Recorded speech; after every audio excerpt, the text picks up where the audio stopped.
My name is Rebecca Watkins-Wright, and I'm part of a team responsible for the Cambridge Primary and Lower Secondary programme for learners aged 5 to 14. We offer 10 subjects, and I am passionate about and proud of Cambridge Global Perspectives. It's a modern subject from a modern world, and we think it is unique in what it can offer learners. We'd like to start by a quick poll. So on the slide there, we'd like you to just post very briefly in the chat, yes, no, or a few words. Do you feel confident speaking to your learners about climate change and sustainability? I'll give you a few minutes just to respond.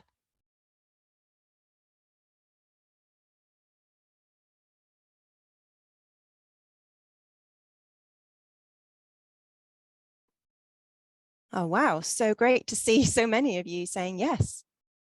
A couple of no's.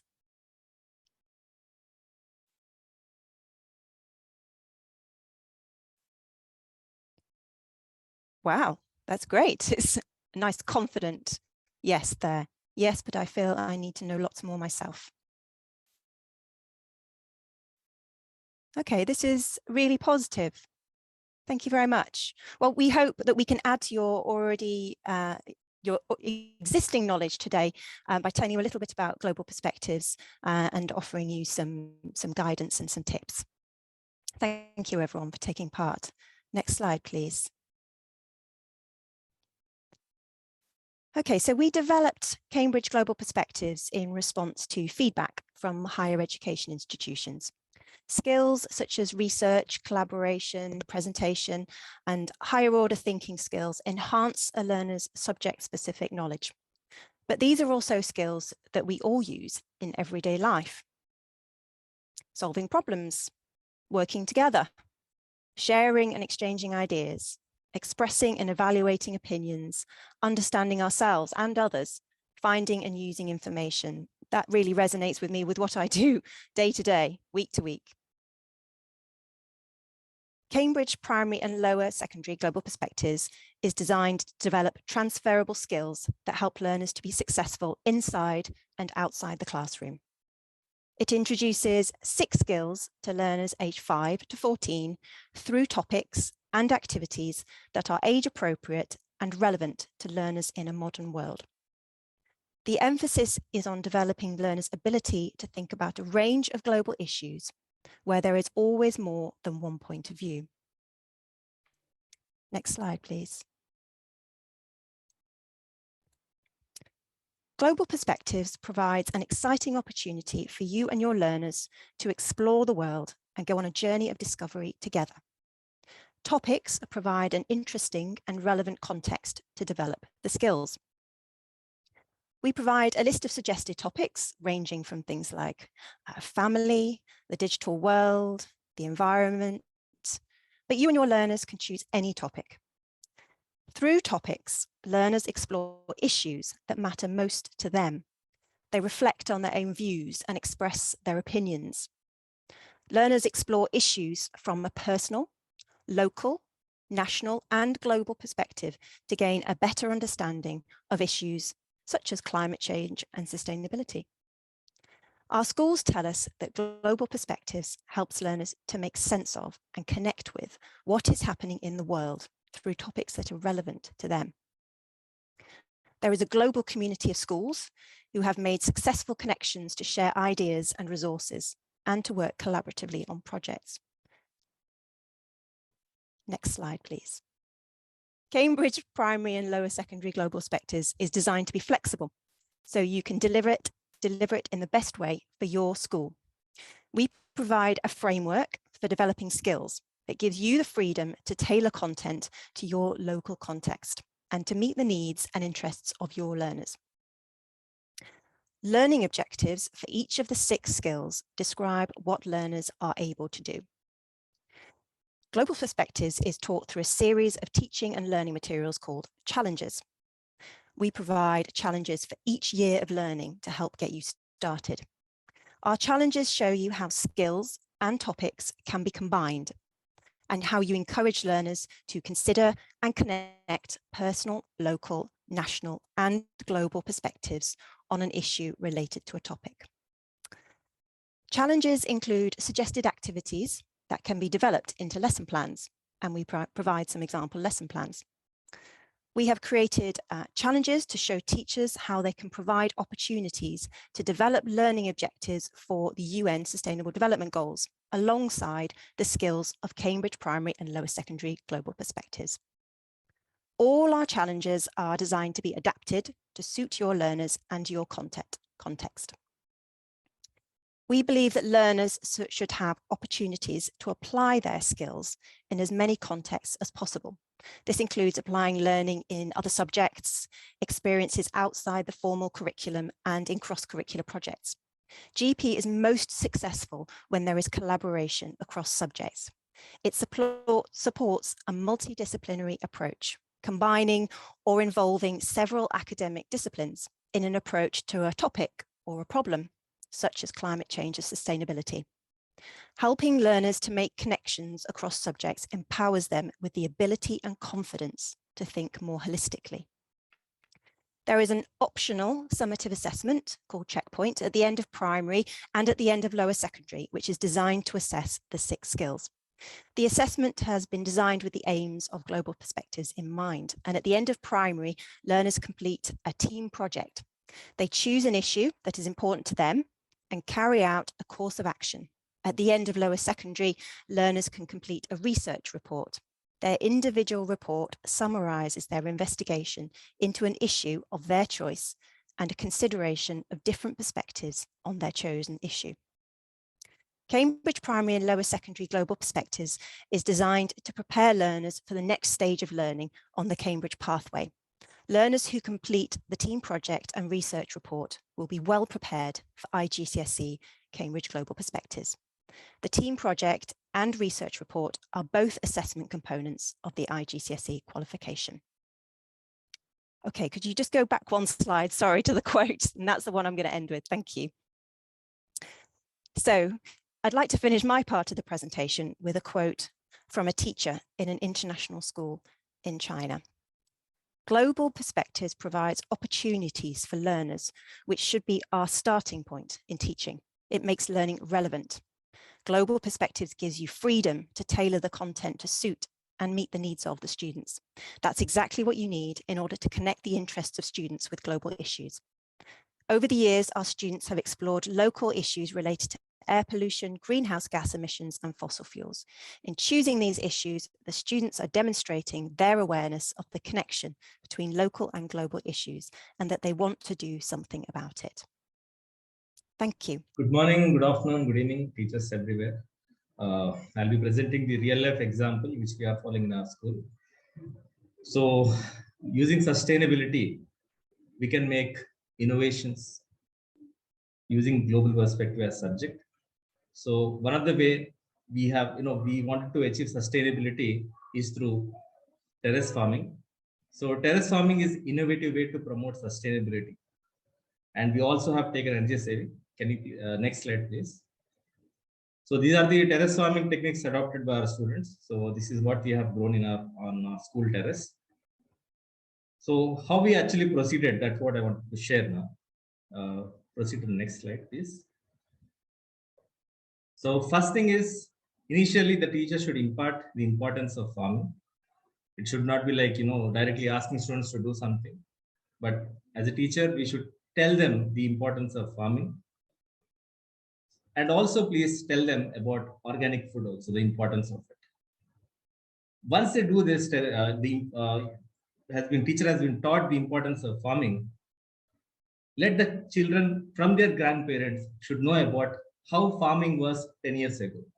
Now there is a shortage of place everywhere. You can see buildings everywhere. It's not that easy nowadays to get a piece of land. So let them speak with their parents or their grandparents and identify what happens previously 10 years ago, or maybe 7, 8 years ago. Now definitely they'll come out with a place where there was used to be a farm. Now it is all buildings. Then after that, a student should be given a short survey regarding the scarcity of place in their locality. So why I'm using the term locality here is usually what, as a teacher, what most students, what they will do from lower secondary to A levels also, I would say, whenever we are giving about a student about a survey, they may say that terrace farming in India, but please tell your students that they should refine the scope, narrow it down. That is very, very, very important. So when they narrow it down, they will focus on that particular locality. Then after that, when they are making this survey, then they'll understand. Previously, the land were used for farming. Now it is no more. It is being used.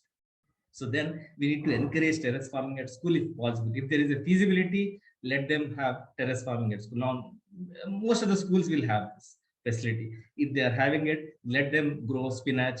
And if they are growing spinach or any other, whatever maybe, then once they are able to grow it, then they can use it at school kitchen.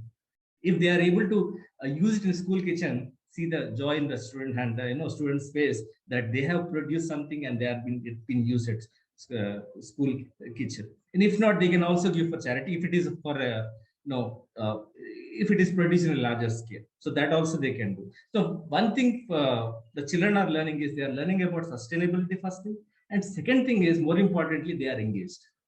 When they are engaged, they are, after pandemic, most of the teachers, everyone have faced this problem. They are busy with mobile phones. So this activity will make them cut short that time and they will focus on doing this. And this is something which is important for every teacher that we should inculcate. We have to do it. We have only one planet. We have to encourage our students to do this. And definitely when we encourage them, they will definitely do it. Next slide, please.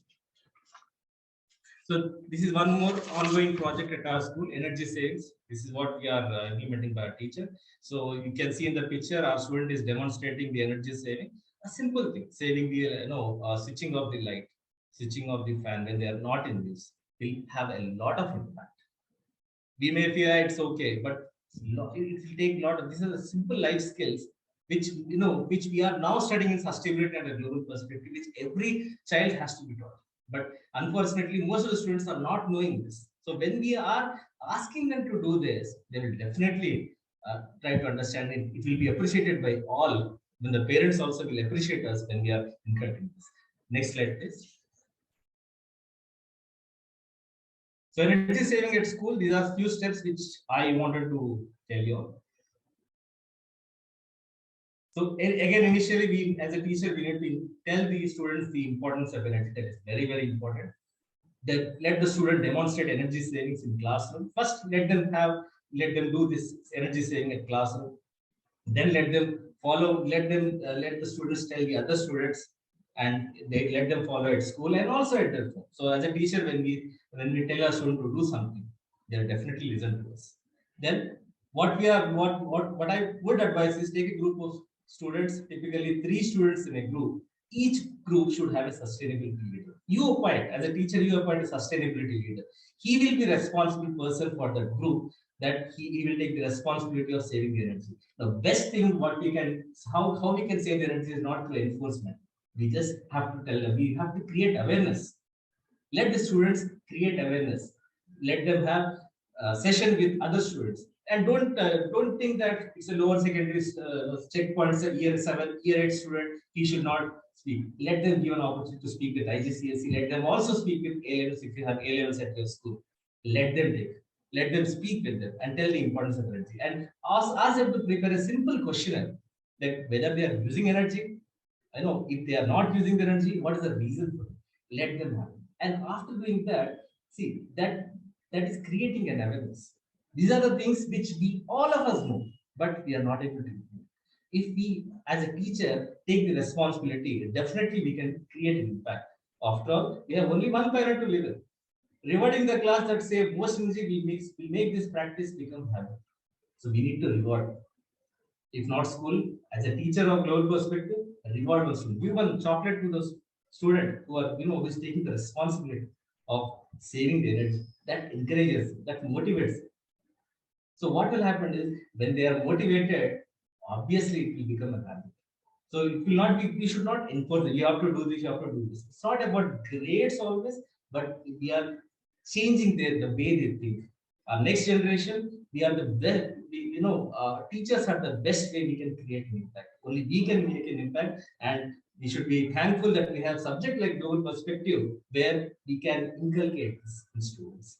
Okay, so we were talking about the 6 skills, and I decided with this stage 4 class, looking at notes from the teacher and evidence that we'd collected, that they needed more practice in collaboration. So I wanted to make the focus of this project to look at collaboration, and in particular that stage 3-4 collaboration learning objective. So, which is working positively with team members, contributing ideas to improve teamwork or to achieve a shared outcome. I also had I have this thing when I'm trying to develop a project, to think about the learners need to be also training to become young researchers. And so I always try to have elements of the research, analysis and evaluation skills. So writing research questions, managing information, conducting research.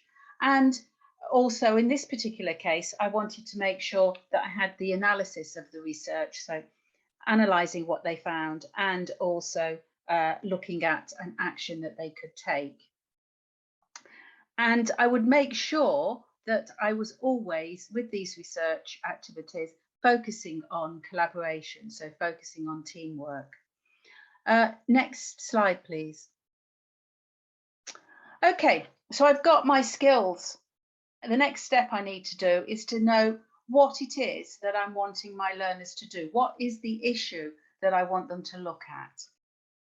And so I would be thinking about, I'd noticed that there was an awful lot of plastic bottles around the school, in student lockers, rubbish in the bins. And it was a kind of like a practice that children still brought plastic bottles into school for their drinking water. And they were allowed to have one on their desk so that they had water through the day, but each day it would be a new bottle. And so I knew that that caused all sorts of environmental issues, and so would be, again, if you looked at the Sustainable Development Goals, number 12, responsible consumption and production, and also climate action. Okay, next slide, please. So I've got the basic now of a topic idea and know roughly where I'm going in the topic. I now need to think about the activities that I would want to do. And remember, I'm thinking about research, analysis, and also I'm thinking about collaboration as the way of guiding that topic, moving that topic forward. So I decided that I would have group activities, which would be looking at them writing their own little bit of a research question, writing a survey together, and then going visiting some classrooms to find out how extensive this use of plastic bottles was, whether it was particularly with a stage or it was a whole school issue. I then also want them to do some secondary research, because I'd want to have a role as the teacher in helping them develop some knowledge about the damage caused by plastic bottles. And then I would using the same team activity, so group activity, I would get the pairs to work together and share within their teams information about different types of damage that can be caused by plastic bottles, and probably ask them to carry out a presentation. I would then also want them to, after they've done those various surveys and found out about the problem and how big the problem was, then we would want to analyse it. So we would use tally charts of their different surveys and then create a wall display so that we could draw some conclusions about the school as a whole, or we could extend it out to the community as well. And then the final activity that I'd want them to do would be to look at some action that they could take. So how could they, and as a collaboration event, really, they would talk together and decide on their action. I wouldn't be deciding it, but I would encourage them to think through any of the problems and issues. But designing a poster to make a point about using plastic bottles and how harmful they were, or to put name labels on, to reuse, so to recycle, so take their plastic bottles home, clean it and bring it again the next day, and they could have a name label on it. Or they could refill within the school, you know, something like that. Okay, next slide, please. Okay, so now I've got really a good design of a project and I know where I'm going. I just want to do one last little check, really, that I'm using the approaches to learning from, you know, within the Global Perspectives curriculum. So I'm looking at active learning, and I've definitely got that with some problem solving and some teamwork. I'm looking at project management. I want to encourage independence for them to be able to manage their own projects. So I'll be looking at them planning and implementing something like designing their own surveys. Assessment for learning, I would be wanting to look at observation of how they were collaborating and using that learning objective really as my assessment objective. And language awareness. Because these learners were all working in English as their second or additional language, I would be wanting to make sure that they had the language available. And so I would consider using a vocabulary wall. Next slide, please. Now, this is where it becomes so good that you use, if you choose to use those sustainable development goals, because there is so much information out there on each of those goals. And it has all been designed for schools and for primary or secondary schools. And so for each of those goals, you could go and have a look at some of the materials from national government organisations and charities. The World Wildlife Fund has some very good sets of photographs on why is plastic pollution a problem. It's got a whole website devoted for materials for primary schools. There's also Plastic Clever Schools, which is an organisation that distributes free resources. And the Story of Stuff, which is an organisation, you'll find information about the story of bottled water, so you could take your project further if you wanted to. And also incorporate cross-curricular elements there. You've got an awful lot from the United Nations, from UNICEF and from UNESCO, sets of resources. If you just go to their sites, there will be, you can explore there and find all sorts of things for different schools. Then you've got schools themselves are very keen to promote what they have, and you can actually, there is an organisation that is about providing student resources for schools, and schools do share. So have a look, you know, and take a search and find information around your topic there. And then you've got documentaries, films and children's TV also as an option, and various publications. So there is so much around those development goals that I think it's well worth you taking a look at those organisations. Okay, next slide, please. Oh, and yes, sorry. So I think I've given you, if you just go back, sorry. Yeah, so I think I've given you some steps there to help you to develop your own project and see how you can incorporate both the Sustainable Development Goals and the Global Perspectives topics and Global Perspective skills into creating a project for learners. And Kiran has already now shown you the some of the examples of using sustainable development in schools. So I think now I'm not sure where we go. Do I hand over? Handing back to me, Dawn. Thank you so much. Yes, thank you everyone for putting up with us while we had a few technical difficulties today. We do really, really appreciate your patience, and we're working super hard to bring this to you. So thank you. And thank you also to Rebecca, Dawn and Kiran for that excellent presentation. I'm sure our audience found it very useful indeed. It's now time for our Q&A. So if you have any questions that you'd like answered, make sure you post them in the Q&A box before the session ends today. We have a couple of questions that have come through, and I spotted one that was about the topics for Global Perspectives. So Rebecca, I'm going to come to you on this one.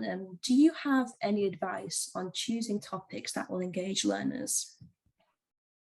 The only advice I would give is to choose topics that are of interest to your learners, and perhaps topics that might fit well with other projects that are ongoing in the school.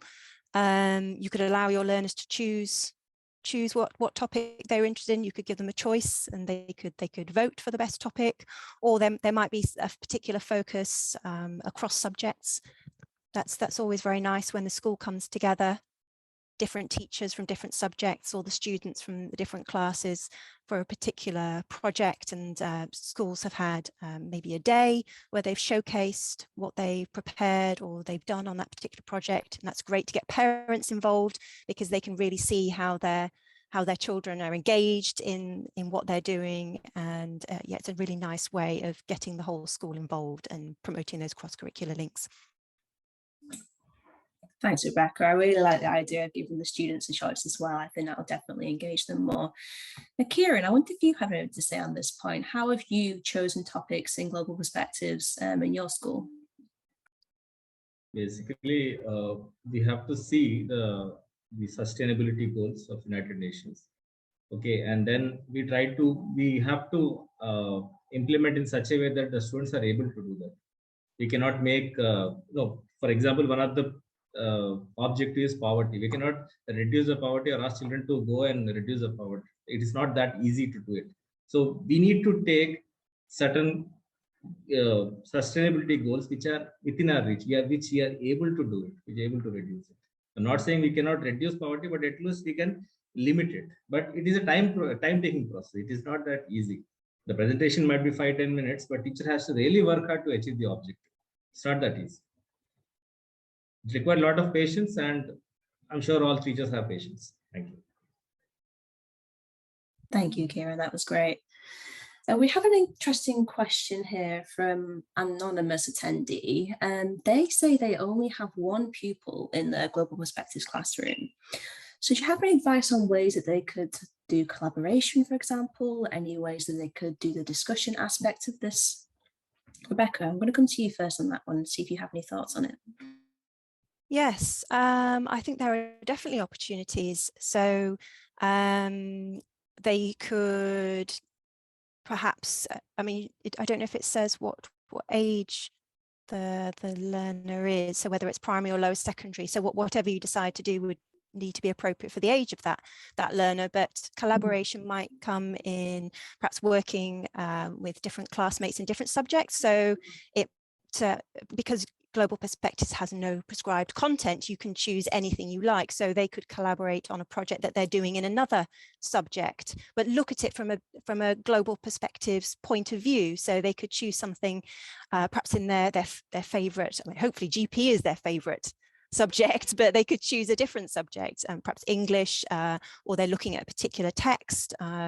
They could think about the different issues related to a subject, maybe history or geography, and they could collaborate in different ways with perhaps other learners. They could even talk to their teachers. They could give a presentation.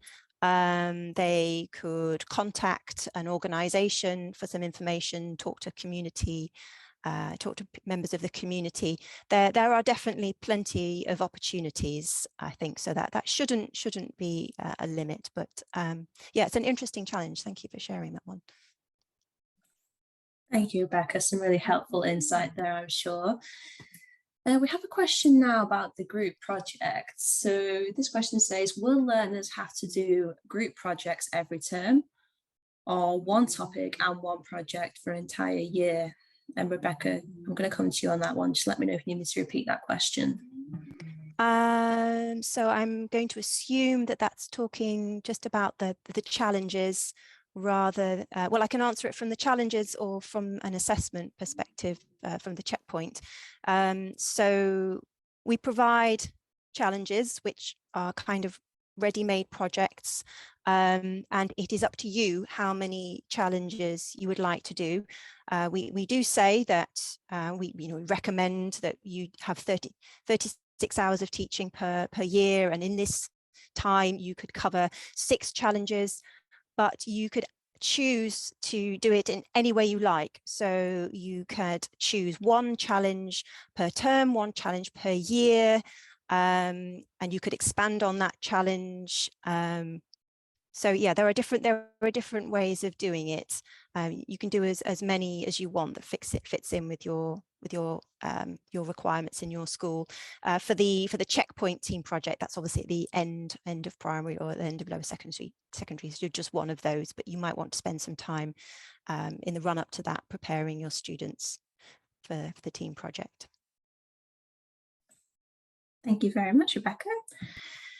Now we have a question now about the research skill. So the question is, what can be our approach for stage 1 and stage 2 learners in terms of research? So do you have any advice for those younger learners mastering this skill? And Dawn, I'm going to come to you on this one. Do you have any advice for this teacher? Yeah, well, if you look at research in stages 1 and 2, it's very simple about locating relevant information in sources provided, or conducting simple investigations, say using interviews or questionnaires. So it can be a very, very simple activity. Thinking about maybe you're using picture books and you're finding information from pictures as a secondary source. It doesn't have to be something that involves reading and a lot of content, because you are taking information from something visual.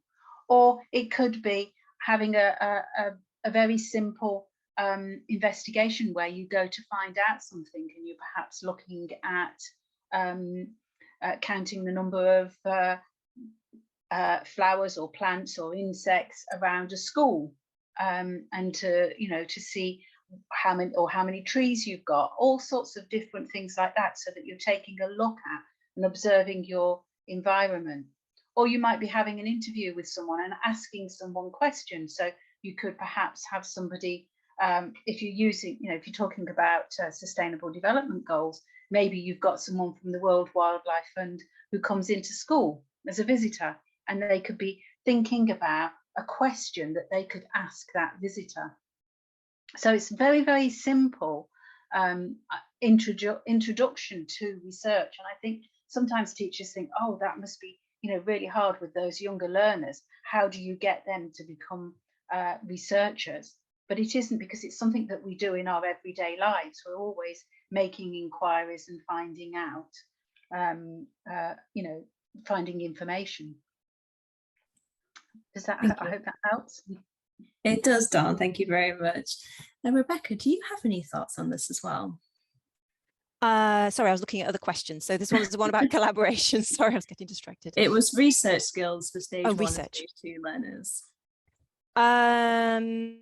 Yes, I would echo Dawn's message about it can be very simple at this stage. A lot of teachers do tell us that they don't really know how to approach research at such a young age, but I would always recommend that the starting point is the learning objectives in the curriculum framework. Describing what learners are able to do. So it really is very simple at that early stage. I've got the curriculum framework up in front of me. I was just going to check what I should know these off by heart, shouldn't I, really, being a GP expert, but there are several of them. So for research in stage 1, conducting research questions, ask basic questions about a given issue. So you could show them a picture of a polluted beach and just ask them what they see.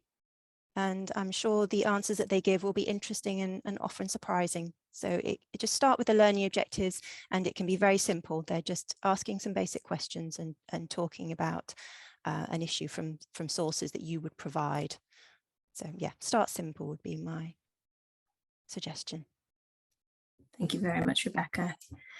And next up, we have a question about different language skill levels, so different levels of English language in a classroom. And this teacher's asking, how do we do a project, or do you have any advice on how to do a project when learners all have different abilities of English language? Kiran, I'm going to come to you on this one. Have you had to differentiate in the classroom for Global Perspectives where you've had students that perhaps can speak English a little bit better than some other ones? What we have to see is basically the language should not be a barrier to do research. That is most important thing. So let them be comfortable. It should not be like, Cambridge is expecting a higher level of English and all. Let them make it very simple. It's not that, see, what we are focusing in Global Perspective is the research skill. Let the child think out of box. That is our main objective. Of course, when they go to A level, then we are thinking about their presentation and communication part. But here, what we are focusing is, as of now, currently, I'm not saying communication is not important. Communication is really important, but at this stage, let them have that research skills. That should be our main focus now. If they are in second language, first language English, that is not not currently, if you are English teacher, whoever asked the question, if they are an English teacher, then yeah, it's an additional responsibility for them. But as a GP teacher, if I'm a GP teacher, my perspective would be to train them the better research, that they should be able to think differently from other child who is not doing GP. That is our objective. That we have to ensure that we are able to achieve. Hope this helps. It does. Thank you so much, Kiran. Thank you. So the next question we've got is about cross-curricular links. So how can we link Global Perspectives with other subjects at primary and lower secondary? And Dawn, do you have any advice on ways that teachers can do this? I think there are so many opportunities. If you think about your theme, and if we go back to Sustainable Development Goals, and perhaps we're wanting to do something about maybe energy, or I'm just trying to think of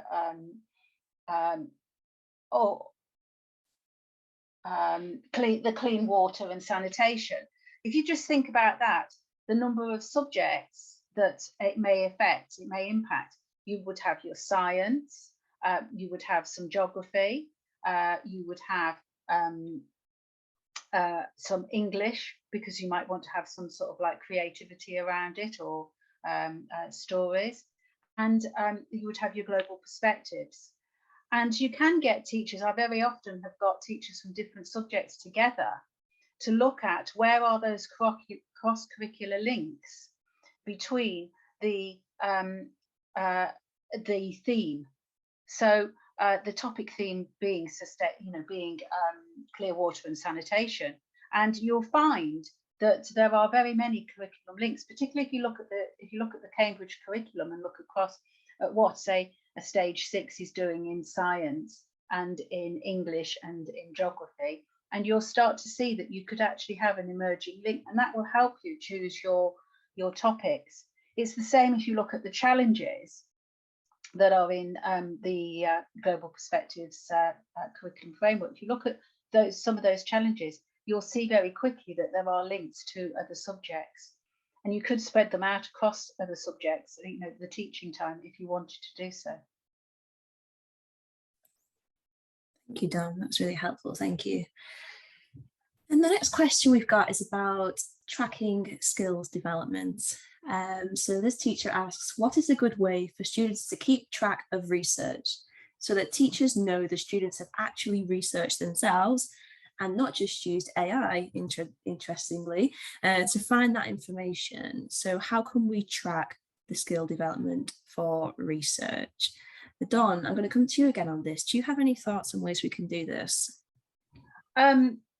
Yeah, I do actually, because if you're talking first of all about younger learners, then you're going to be giving them these sources of information and where they get their research from. And so you're going to be helping them along the way. It's not really until your learners are getting to, say, stage 6, 7, 8, lower secondary, that they may be starting to go out on their research. And if you ask them to start to think very carefully in that, I talked a bit about project management. And so them thinking about and planning where they're going and what they're going to look at before they go and do that. And then they allocate, as they get older, if they're working in teams, they're allocating different people to find out and to identify different sources of information and extract that information from them. It becomes very individualized because they're accountable for extracting the information from the piece of research. And so, yeah, yes, you could use, maybe this is controversial, but they could use AI as a source of information, but then they have to understand that that source of information is only one, and they need to be checking the validity of that information and the factualness of that information. So that is also part of evaluation, one of the skills that we need to be working on with our students to be able to do. When you do projects, particularly if you're in primary, a lot of that work is actually team productions. So it is a team presentation. And so individuals will be playing different parts in that team. And so it's sometimes quite hard to untangle what individuals do. And as a teacher, I would actually give a group evaluation, and then an individual one would be looking at how well they have worked in the team or how well they have conducted against a particular learning objective. So not looking at the whole piece of research, but looking at how they've met that particular learning objective that you're working on. And I think that's why I said at the start, think about the skills that you want to work on before you start designing your projects, so that you make sure that, because you're always going to be doing lots of different things, but what are you focusing on? So just take a quick time really to focus on the particular skills you're working on, and then you can actually look at how well your individual learners and your teams are doing against those skills. Does that help? Yes, it does, Dawn. Thank you very much. It's also worth saying at this point that the resources from Cambridge University Press are also writing and split into each skill. So that way you can easily track how students are developing across the year for certain skill sets and keep track of it that way as well. I have a question now about the skills and challenges. And this question is, should our focus in GP be on the skills or the challenges in lower secondary? And Rebecca, I'm going to come to you on this one because I think you might have something to say about it. Yes, thank you, Georgia. So the challenges are the skills. So the focus should always be on the skills, the 6 skills, and the learning objectives are how we break down what they need to do, the learners need to do for those skills. The challenges are a way of showing teachers how you can combine skills, topics, activities, but they are always focused on the skills. So the challenges will have a skill focus. There'll be one particular skill that the challenge is focused on, and then the learning objectives will be given to as a reminder of what is being developed, and then the topic is just the context for developing those skills. So the challenges bring all of it together, the skills, the topics, the different perspectives. So there are suggested activities which focus more on a personal perspective. So learners are kind of thinking about what they do, what they know, what they might do at home, what they've experienced. The local and national perspective is more about what's happening in their community, what's happening in their country. And then the global perspective is looking further out, what's happening in other countries. So it's bringing all those elements of global perspectives together, but the skills should always be the starting point, and the learning objectives should be the starting point for what you want to do with your learners. So what skill, what learning objective are you trying to develop? And then you think about what activity will best develop that learning objective. Thank you, Rebecca. That was great. We have a question now about engagement. So this question says, for a new school where students have not studied GP earlier, how can a teacher I think this is inoculate, but I think encourage that engagement, give students that passion, to find out more about GP, make them want to study it. Kiran, I'm going to come to you now. How have you engaged your learners with global perspectives? First thing is we need to make GP as a simple subject.